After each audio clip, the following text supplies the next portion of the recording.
In today's video, I'm going to teach you how to use AdsPower browser for YouTube. To get started, open AdsPower browser and head to the main browser list page. This is where you'll manage profiles, and for YouTube, the first thing you need is a fresh profile dedicated to that account. Once you're there, click on New Profile to begin setting everything up.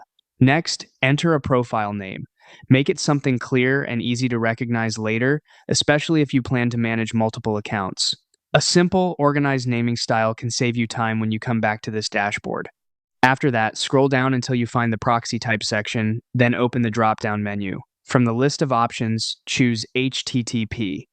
This tells AdsPower which connection format you want to use for the profile.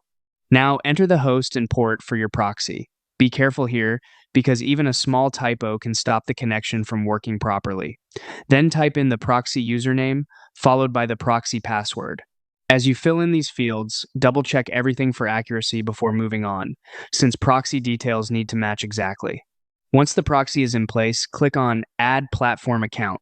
This is where you connect the profile to the platform you want to use. From the available platforms, select YouTube. You'll then be prompted to enter the account credentials. Type in the username for the YouTube account, then enter the password.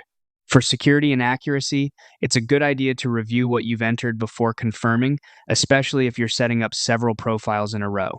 Finally, click OK to save everything. At this point, your AdsPower profile is configured for YouTube with the selected proxy and linked platform account.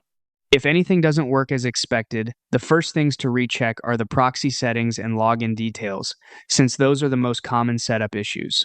And that's it, your YouTube